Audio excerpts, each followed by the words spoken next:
This past Tuesday, during Holocaust Memorial Day, I had the honor and the privilege of hearing from an amazing Holocaust survivor. She was a young child in the Kovna ghetto, and her story of survival was miraculous. Really, she's one of a handful of Jews that was a child that managed to survive in Kovna and outside of Kovna. You may have heard Holocaust stories. On some level, they're all unique. They're all individual. But on another level, if you hear from a survivor, they're all the same. What is it that combines and unites and bridges all of the stories of the Holocaust survivors that you and I may hear? I'll share with you what I think it is. You see, there's a concept in Judaism that a leader can only be as great as his people, and the leader represents the people. So who was our first great leader? None other than Moshe Rabbeinu. Moses, the man who lived to 120 years, who led us out of Egypt, he was equivalent to the Jewish people. When God wanted to destroy the Jewish people and make Moses the next Jewish people after the sin of the golden calf, Moses said, if you erase them, you have to erase me too. I can only be as great as my people. Now there's someone else who is equated to Moses. The relationship we have with Moses, with the 5 books of Moses, was equaled with the oral tradition through Rabbi Akiva. Moses lived to be 120. Rabbi Akiva lived to be 120. What can we glean from Rabbi Akiva that we could perhaps understand better the common thread of the remaining amazing Holocaust survivors? Rabbi Akiva went through his own tragedy. After building himself up from nothing, not knowing an aleph or a bet, he dedicated 24 years of his life to build the largest Torah academy that the world had known. What happened was, between Passover and Shavuot, a period of just 49 days, his entire academy died in a sudden plague. Now this plague didn't ravage the entire Jewish nation. The plague set in, everyone ran for cover, and over that time period only the students of Rabbi Akiva died. Not to focus now on why they died, it's a very interesting subject, but the question is, what was the response of Rabbi Akiva? And he did the unthinkable. After 24 years of dedicating his life to these men to be the future of Judaism, he said, well, should I retire? Should I hang up my shoes? Should I call it quits? He searched Israel high and low until he discovered 5 individuals who would be the ultimate legacy of the Torah as we know it today.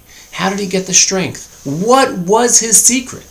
And the answer is, Rabbi Akiva was defined by never living in the present, but always living in the future. And I'll give you 2 examples. One example was that he was a 40-year-old unlearned man. He didn't know anything.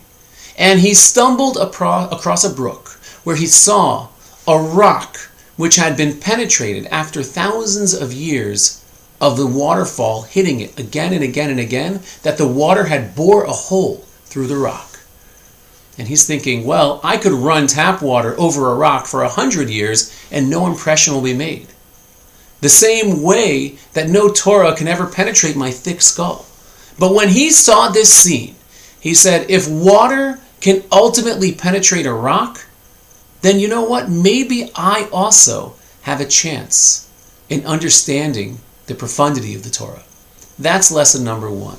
Lesson number 2, he was always fighting a Roman named Turnus Rufus. And Turnus Rufus was always, this is years later after Rabbi Akiva had become a Torah giant. And Turnus Rufus, he could not get Rabbi Akiva on any intellectual argument. So you know what he did? He tried to get him below the belt.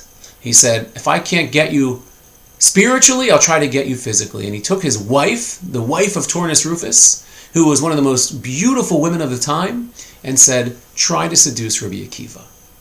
And it says that she stumbled upon him. She tried to put on airs to get him to sin. And at the time, he laughed and he cried. And she's trying to seduce him. What are you doing laughing and crying? And he says, you don't understand. The reason why I'm crying is because how could you do this awful deed? Ultimately, what's going to become of you? You're going to be just in the earth. It's not worth it.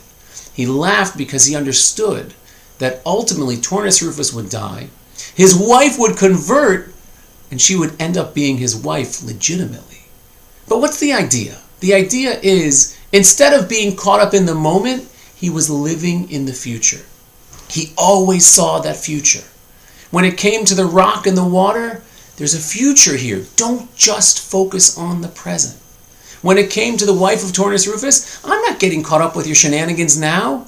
I can see in the future you have greatness ahead of you. So what did he do when he lost 24,000 students? He said, I can't live for today.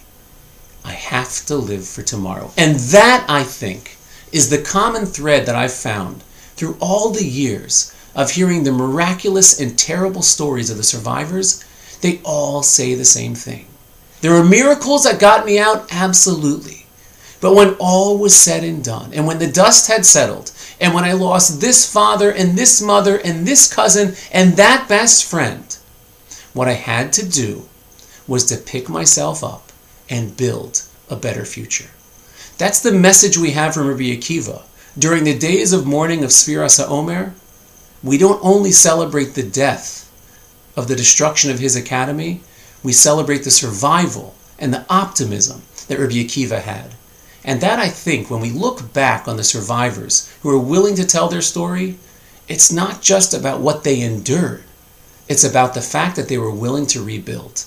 That's the lesson of the Jewish people. Don't focus only on the tragedy of today. Use it as a springboard to rebuild a better tomorrow. Wishing all of you a wonderful Shabbos.